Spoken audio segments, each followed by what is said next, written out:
cette belle lettre.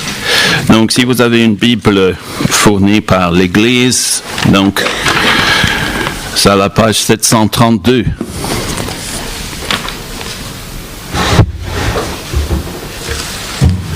Je vais enlever ma veste parce que je suis en fait revêtu de la justice de Christ.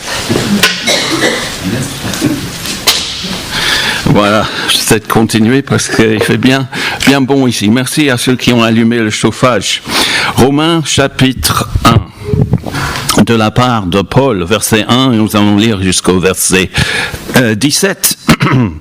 De la part de Paul, serviteur de Jésus-Christ, appelé à être apôtre, mis à part pour annoncer l'évangile de Dieu.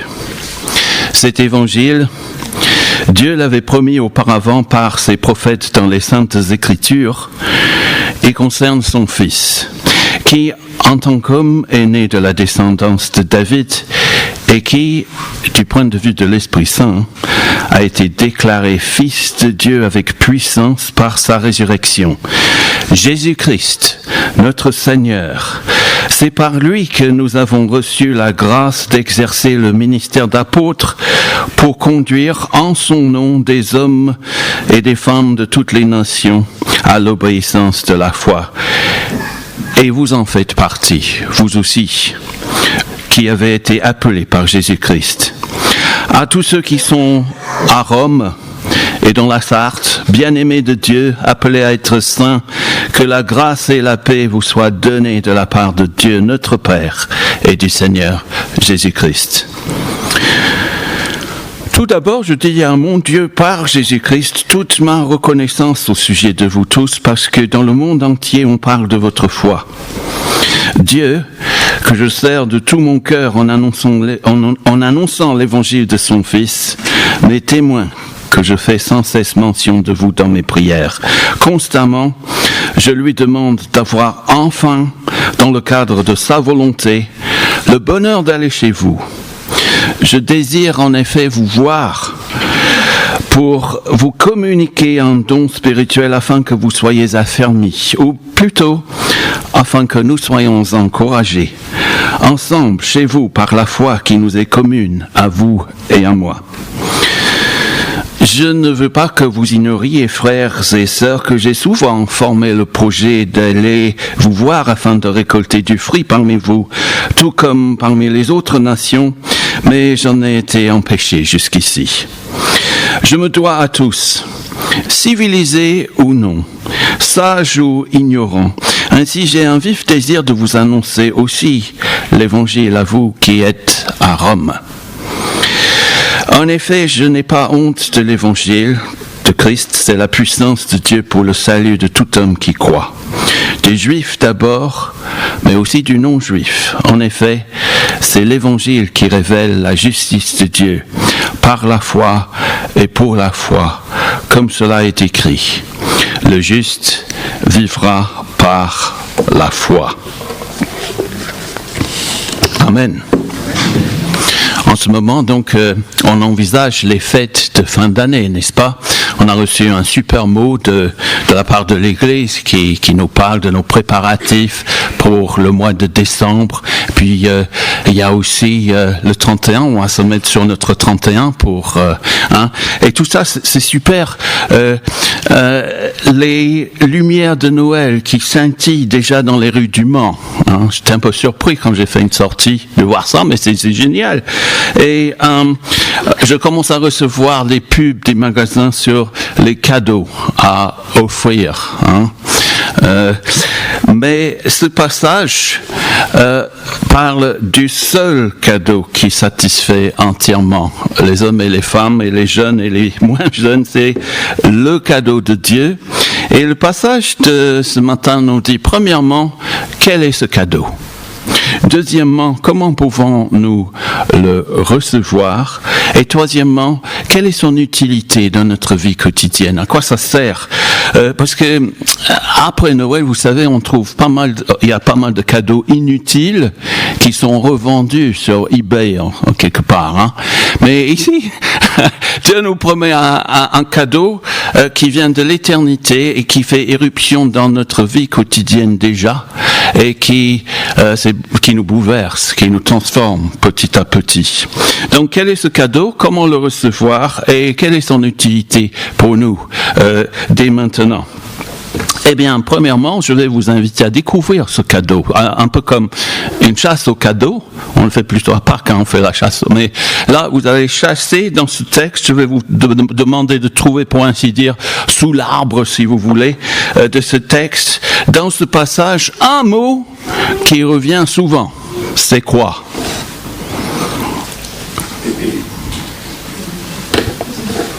J'ai entendu quelqu'un qui dit « c'est quoi ?» Bonne nouvelle.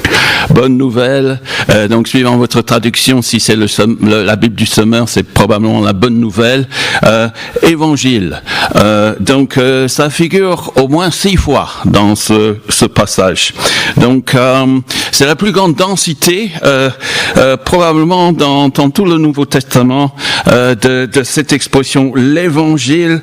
Et dans les versets 16 à 17, Paul résume la nature de ce cadeau de Dieu qui nous est offert. Il dit, je n'ai pas honte de l'évangile parce que c'est la puissance de Dieu pour le salut de tout quiconque croit. En effet, c'est l'évangile qui révèle la justice de Dieu par la foi et pour la foi. Comme cela est écrit donc par le prophète Habakkuk, le juste vivra par la foi. Et si Paul insiste tant sur l'évangile, c'est parce que pour nous, il est essentiel de comprendre ce que c'est, qu'est-ce que c'est que cette bonne nouvelle, qu'est-ce que c'est que ce cadeau. Parce que ceux qui ont saisi cela ont pu changer le monde par la grâce de Dieu. Et puis nous, à notre niveau, on peut, par la grâce de Dieu, changer l'ambiance autour de nous. Je pense à Martin Luther. Il y avait des gens avant lui, mais le fondateur du protestantisme, si vous voulez. Ensuite, Jean Calvin, en français, tant négligé à Genève. Puis il y avait un Écossais, David Sutherland. Avant lui, au 19e siècle, quelqu'un qui s'appelait Robert. Il y a des Robert qui sont bien, hein. Robert Haldane, c'était un Écossais qui a donné des cours à Genève. Et parmi ses auditeurs, il y avait un certain Frédéric Monod, qui a été tellement touché par l'évangile, et ça a formé des générations de chrétiens. C'est ces versets 16 et 17 qui l'ont touché. Et d'ailleurs, il y a un des parcs du Mans, le parc Théodore Monod, qui est nommé après un de ses descendants, Théodore, qui n'a malheureusement pas accepté le cadeau que son aïeul avait saisi à travers ces versets. C'était une tête, un génie, mais il n'a pas su accepter l'essentiel. Et l'évangile, donc, j'insiste que l'évangile ne se limite pas à la manière dont on se convertit. C'est bien plus. Paul dit au verset 1, c'est l'évangile de Dieu. C'est l'évangile de Dieu à la fin du verset. Si bien que Jésus nous a montré, en venant vivre parmi nous, les perfections de Dieu et la sainteté de Dieu par sa vie, par sa mort, par sa résurrection.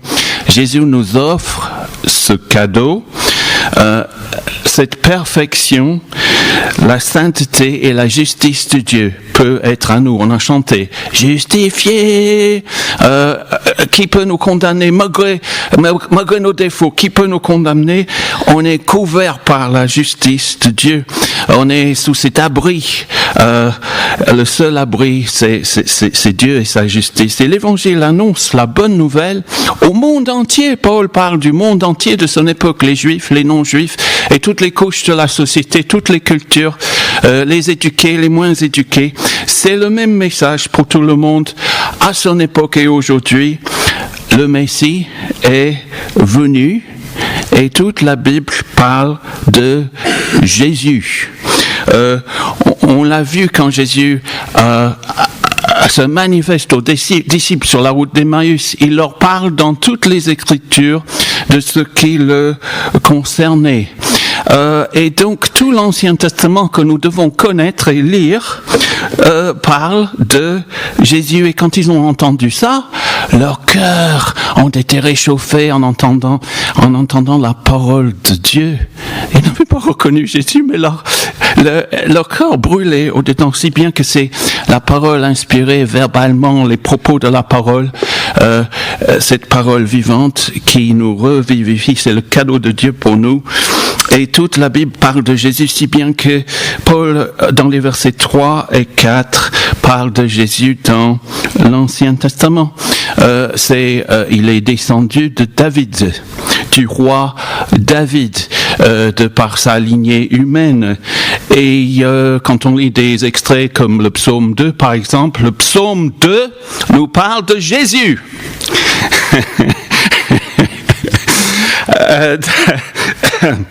Ce Jésus qui le Messie, pressenti pour régner sur toutes les nations. Et malheur à celui qui veut se hisser au niveau d'un roi suprême. Jésus s'en moque et il écrase toute opposition. Qu'est-ce que l'homme pour que tu penses à lui? Dieu a élevé cet homme pour s'asseoir jusqu'à la droite de Dieu et depuis son ascension, il règne malgré tout. Un homme qui nous représente auprès de Dieu. Et puis au verset 4, il a été déclaré fils de Dieu avec puissance par sa résurrection. Donc, homme et Dieu, divinité et humanité de Christ. Le tombeau est vide. Et donc, l'évangile n'est pas un tas d'idées, c'est pas un code moral pour notre vie, c'est pas une philosophie, c'est une personne, verset 3.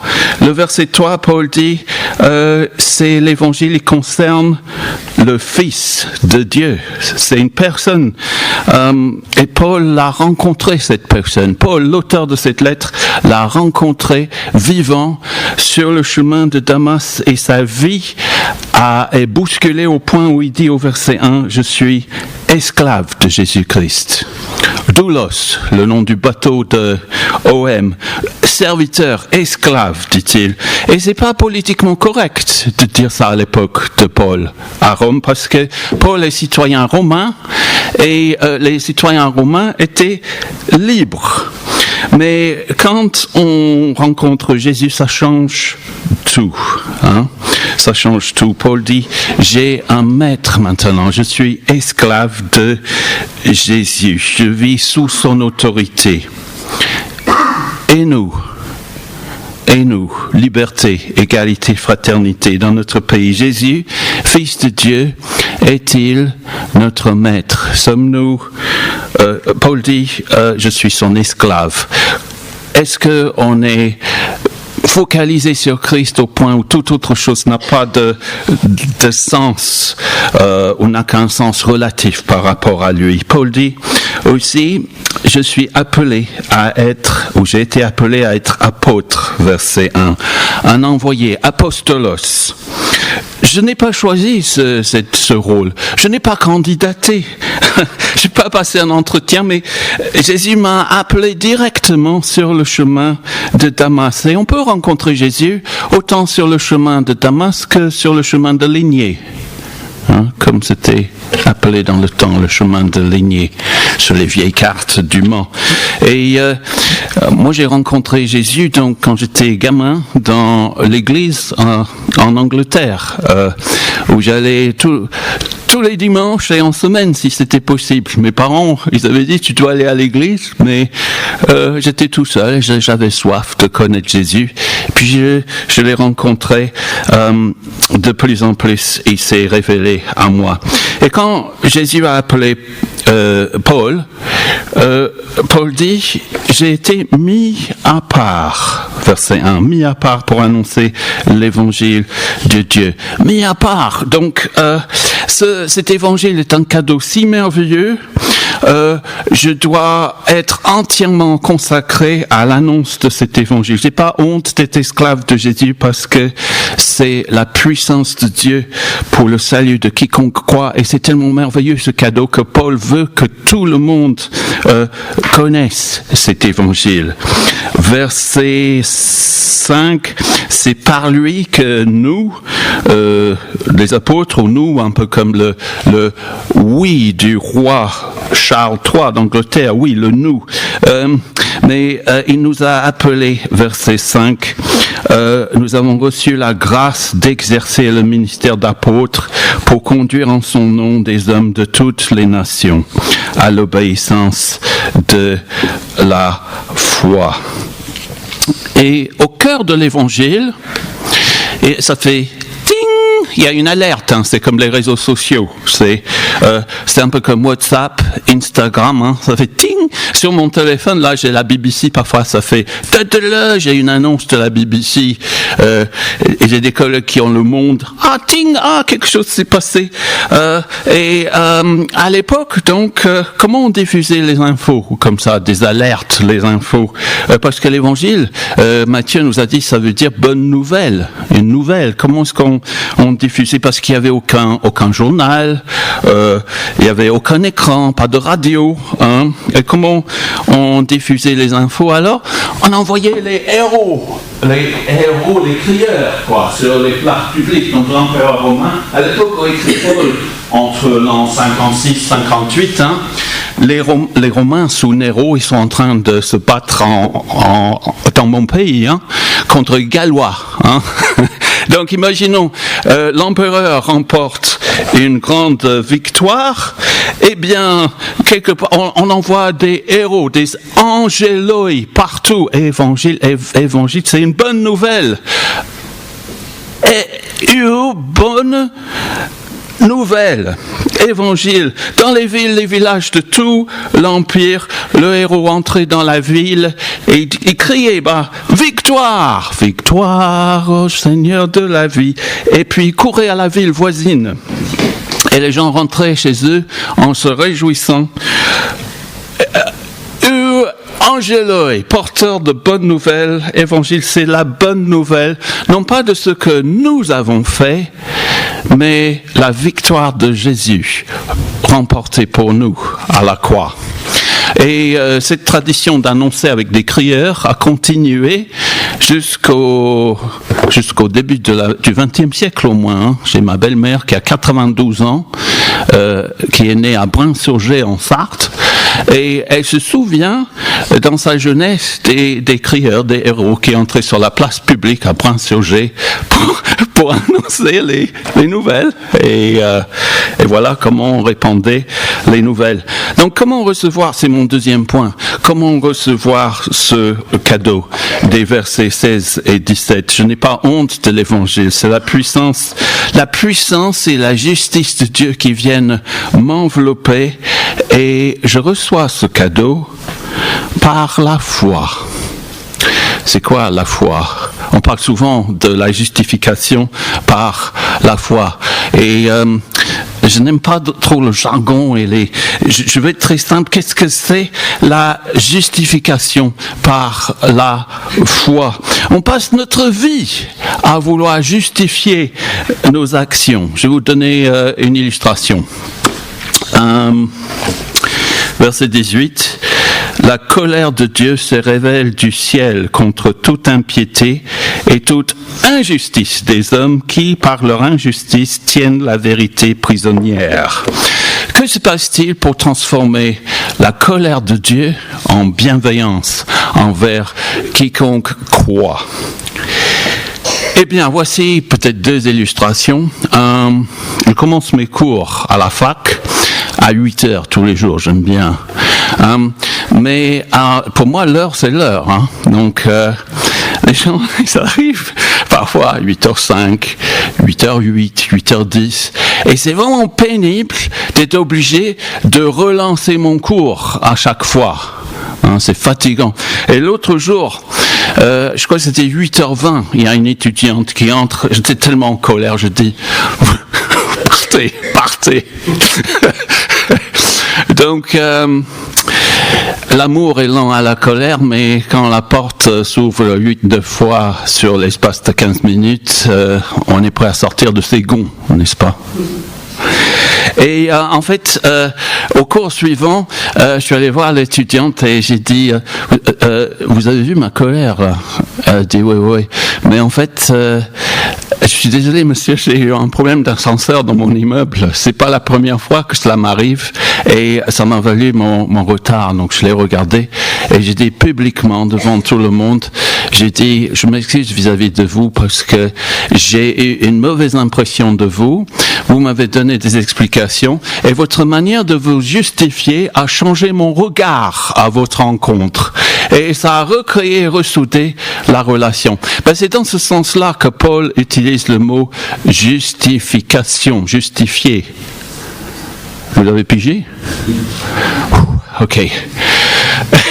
Mais je vais vous donner une autre illustration car vous n'avez pas encore compris la justification parce que, en fait, on peut passer sa vie à ne pas comprendre ce que Dieu a fait pour nous à travers Christ à la croix. Vendredi matin, donc il y a 2 jours, j'avais 3 heures de cours avec le même groupe. 3 heures de cours d'anglais, c'est dur pour certains. Donc, je leur donne une pause à mi-chemin. Et juste avant la pause, une étudiante vient me voir et me dit, est-ce que je peux m'absenter? Est-ce que je peux m'absenter pour la 2e moitié du cours? Je la regarde et je dis, est-ce que vous pouvez justifier votre absence?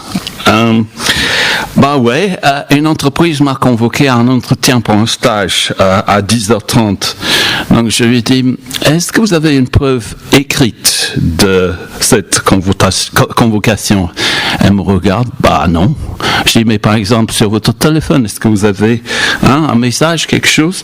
Ah ouais! Elle m'envoie une capture d'écran avec le message de l'entreprise. Et voilà, mon regard a changé. Oui, j'étais bienveillant parce qu'avant, mon regard c'est, vous voulez rentrer chez vous, c'est bientôt le week-end et oui, mon regard, mon attitude a changé envers elle. Et quand j'ai dit, est-ce que vous pouvez justifier ce que vous dites? Ce que j'ai sous-entendu, c'est j'ai du mal à accepter ce que vous dites. Est-ce que vous pouvez faire quelque chose pour changer ma relation avec votre demande afin que je puisse accepter favorablement ce que vous me demandez? Vous devez m'aider à entrer dans un nouveau rapport à votre demande parce que je suis sur le point de rejeter votre demande. Et donc, quand je demande aux étudiants de justifier ce qu'ils disent, je suis en train de leur dire, mais est-ce que vous pouvez m'aider à changer mon regard quelque part? Faites quelque chose.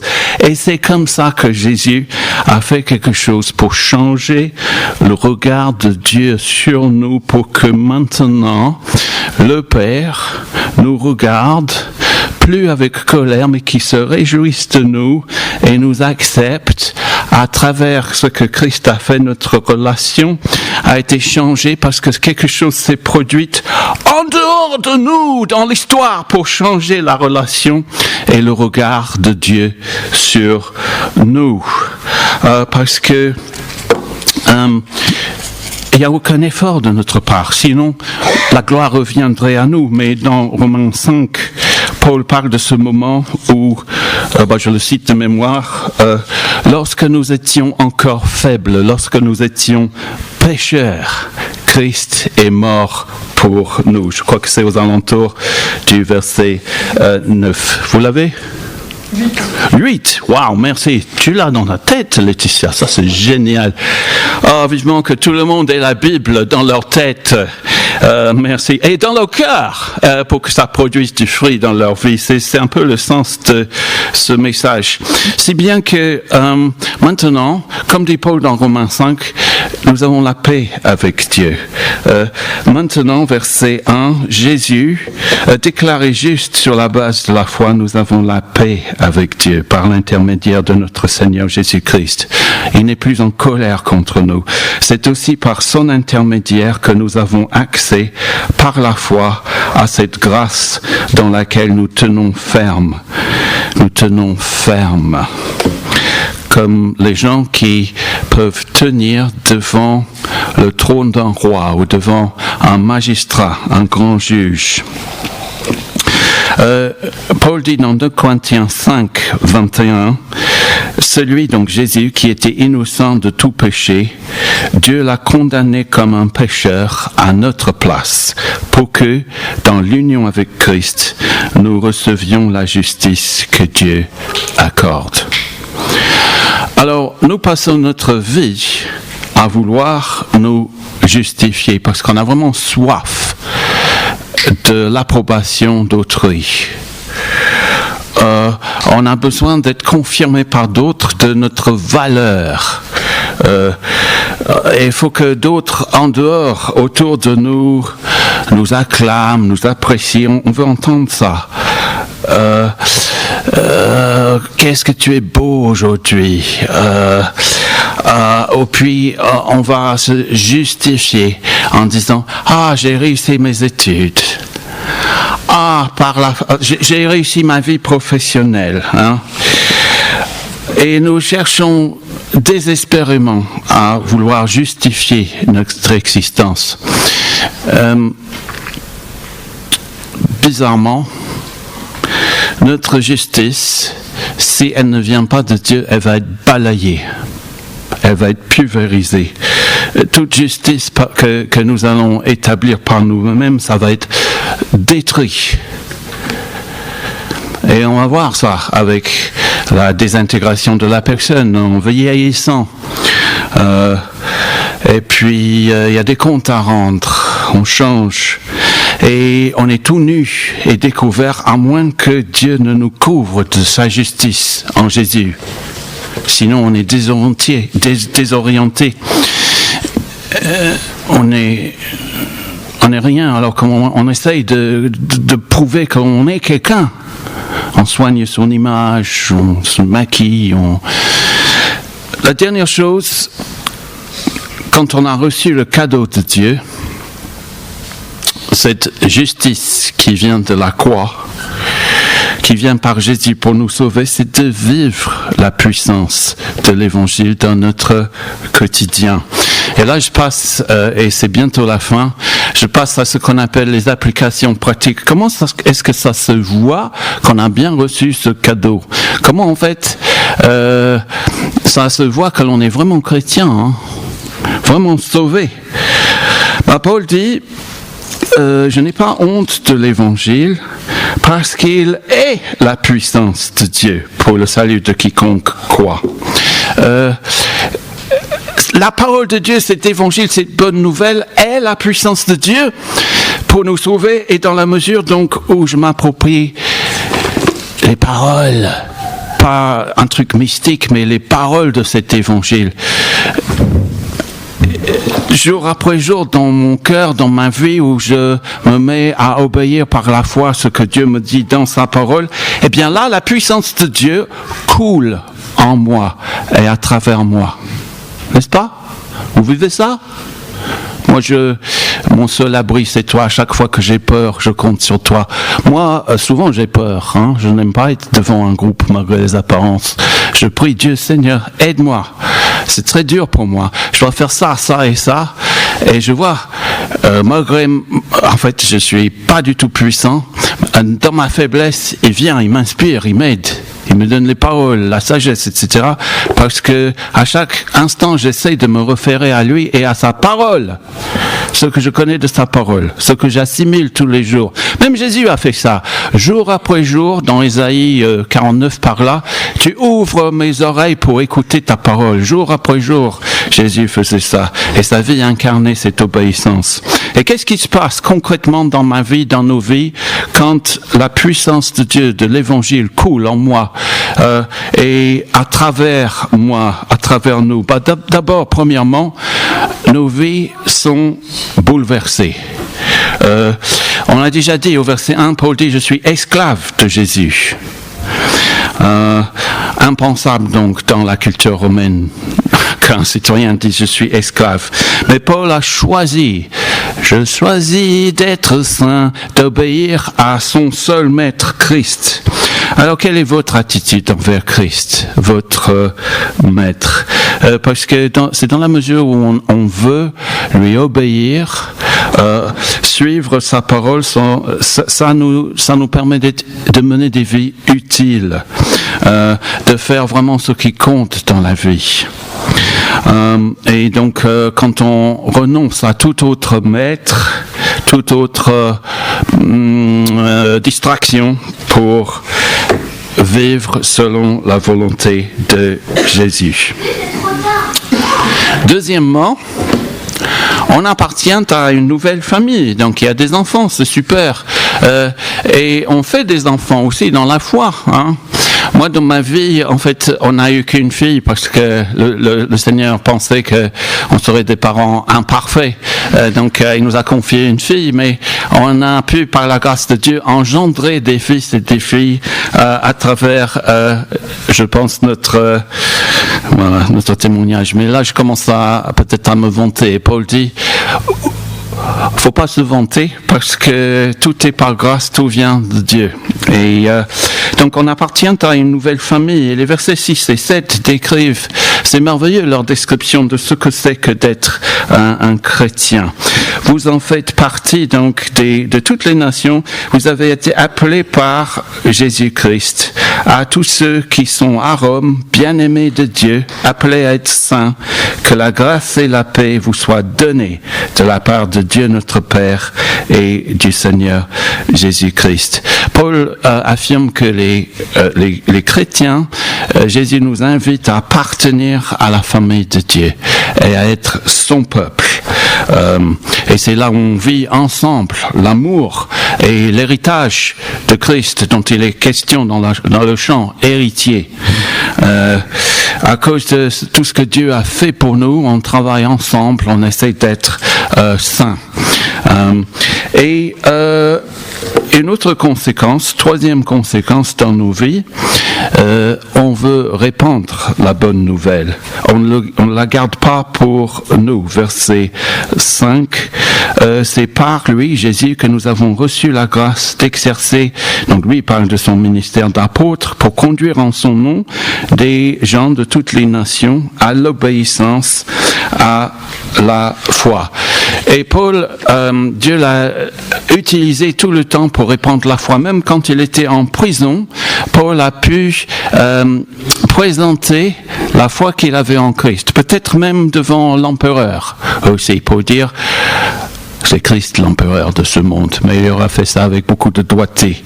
Et donc, nous avons une grande responsabilité aussi parce que Dieu nous appelle à être les ambassadeurs de Christ et à manifester quelque part le changement de vie, la transformation que Christ a commencé à produire en nous. Ça se voit au verset 8. Paul dit je dis toute ma reconnaissance au sujet de vous, parce que dans le monde entier, on parle de votre foi. Nous avons un certain impact envers nous, autour de nous, si on a été touché par la bonne nouvelle. Les gens savent que nous sommes sauvés par la foi. Paul dit, je n'ai pas honte de l'évangile. Et au verset 8, donc, que on a cité, on parle de votre foi partout dans le monde. Ils sont au centre du pouvoir du monde entier, Rome. Ils sont très visibles, très en vue. Et ils avaient un super témoignage. On parle dans le monde entier de votre foi. Donc, qu'est-ce que les gens disent autour de vous, de votre foi et de la mienne? Est-ce qu'on parle autour de nous, dans notre quartier, dans notre village, au travail, de notre foi? Est-ce que ça se voit? Moi, j'ai vu un collègue récemment, donc qui avait exercé de grandes responsabilités au sein de l'université, et il entre dans la salle des enseignants. Il me dit, Bob, j'ai envie d'aller à Dublin. Je dis, waouh. Donc il me dit, qu'est-ce que je peux visiter à Dublin? J'ai dit, tu peux en fait visiter l'université. Et là, à la bibliothèque, si vous y avez accès, vous avez en fait accès à une collection des évangiles qui remonte au 9e siècle, je crois. Il me dit, ah bon? Je dis, oui, je te montre ça sur Internet. Et puis ça s'appelle The Book of Kells. C'est une version celtique des évangiles. Et il me dit, Bob, tu t'y connais? Je dis, ouais. Et il me dit, oui, c'est vrai. Et puis on a commencé à parler. Il m'a dit, mais tu prêches? Je dis, ouais, j'explique la parole, souvent les dimanches, et puis chaque mardi, je mène une étude biblique. Waouh! Il me dit, j'aimerais bien être protestant. Hein. Voilà, on arrive à parler, mais ça m'a valu des années pour arriver à ce stade où les gens savent que je suis chrétien. Et donc, quel est notre impact autour de nous? Et que disent les gens sur notre Église? Est-ce qu'on parle de notre Église dans la Sarthe ou dans la ville? Une autre preuve que nous sommes vraiment chrétiens, c'est au verset 9. Paul dit, j'ai souvent prié. Je fais sans cesse mention de vous dans mes prières. Nous prions les uns pour les autres. Nous pensons beaucoup aux autres, même pour les gens que l'on n'a jamais vus. En Ukraine, en Afghanistan.